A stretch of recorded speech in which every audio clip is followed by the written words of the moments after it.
Good morning, students. Let us start today's class by taking part in a small activity. In this activity, you will be shown a picture of a young animal. You have to name it and identify whose young one it is. What animal is this? It is a kitten. A kitten is the young one of a cat. Can you name this animal? It is a puppy.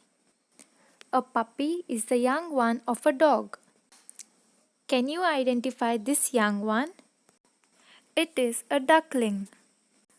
A duckling is the young one of a duck. What do you call this animal? It is called a calf. A calf is the young one of a cow. Who do you see in this picture? We see a child.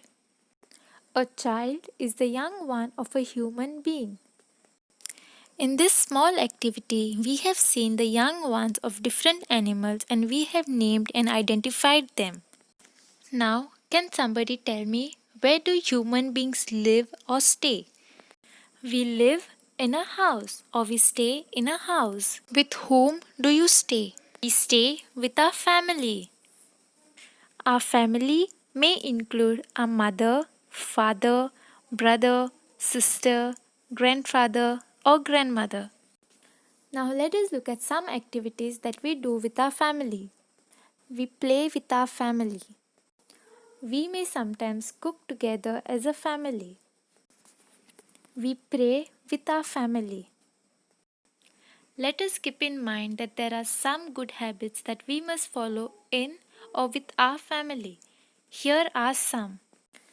We must eat together, say our prayers together, love all the family members, share our things in the family, care for every member of the family, respect our elders and help them. Do you travel with your family? Yes, we all travel with our families for different reasons. It may be for some work, for some holidays, or for some functions. Where do you stay? There will be some who stay in Kurchure, some who stay in Chandor, some who stay in Maina, and some other different places. Have you been staying there from the beginning or have you shifted to some other place? If you have shifted, what are the reasons for your shifting?